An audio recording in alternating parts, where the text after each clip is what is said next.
Now.org, the War and Peace Report. I'm Amy Goodman. Last weekend marked 6 months since the launch of Occupy Wall Street. Here in New York, a new occupation may be taking root in Union Square Park. Dozens are camping out there. Some claim the spot could be the movement's new home base. On Saturday, hundreds rallied outside the first park the movement occupied, Zuccotti Park, now renamed Liberty Plaza. Police arrested 73 people.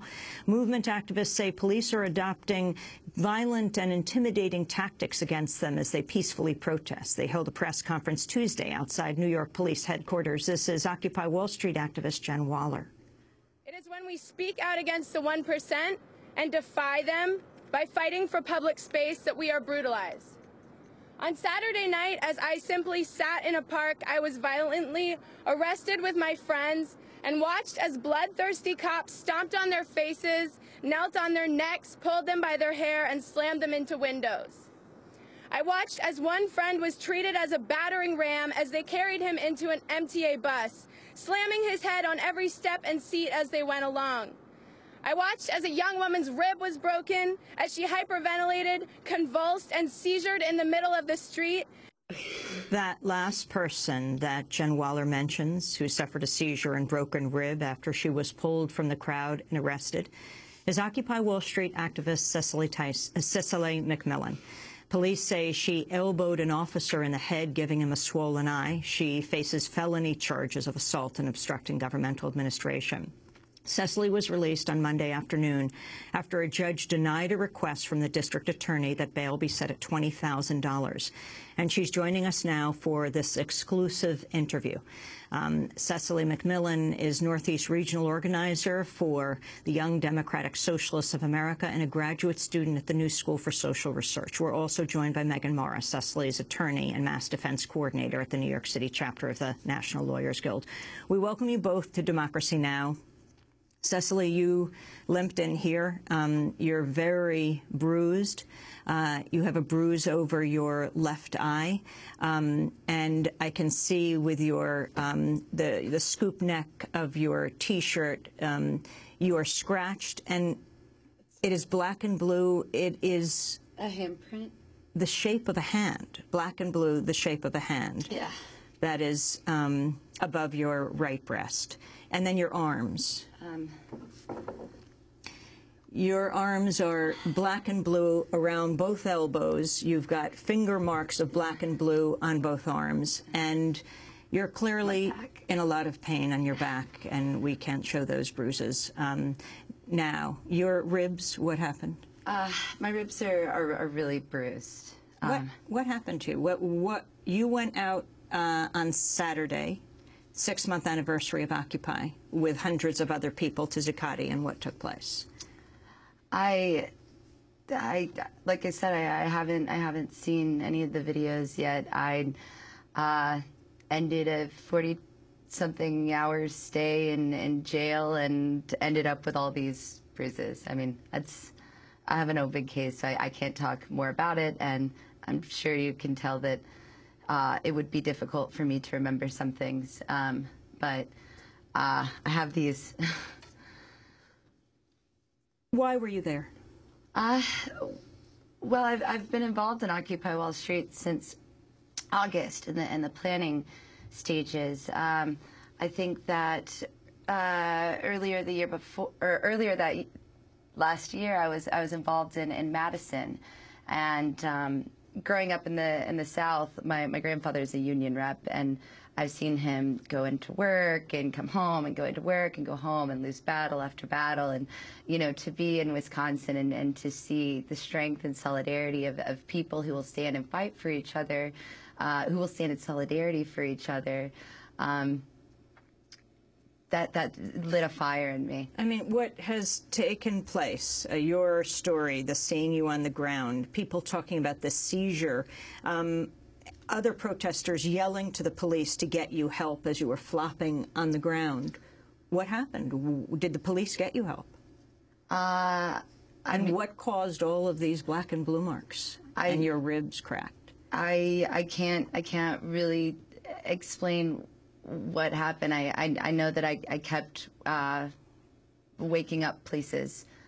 So an ambulance finally brought you to the hospital, but then you were brought to jail? And held for how long? I don't know how long. I mean, there weren't clocks. We were in a Were you able to call family or a lawyer? No. Did you ask? I asked probably about 3 times every hour that I was in jail. Altogether, you were away for more than, what, something like 40 hours? Yeah. You asked to speak to a lawyer, you couldn't. Did you, when they brought you back to jail from the hospital, did you ask to go back to the hospital? Yeah.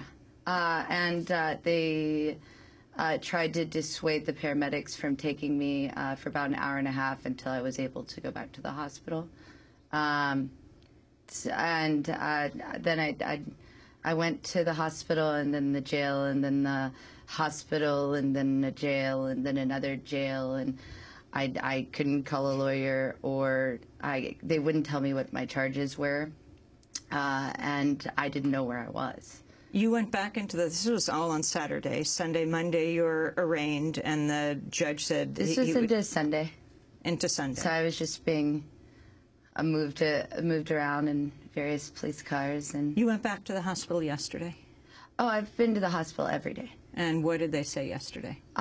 They finally cleared me of a concussion so that I can be prescribed sleep aids, because up until last night, I had been waking up every 15 minutes to half an hour sweating and with night terrors. So it was very maddening. We've also turned off the monitors because you said you couldn't see the footage. Why? The footage? Any kind of footage you didn't want to see. Well, my friends had told me that I might want to refrain from watching it because some of them had cried or even gotten sick when watching it. And my therapist has said that if I were to watch any of the footage, it might trigger further psychological damage.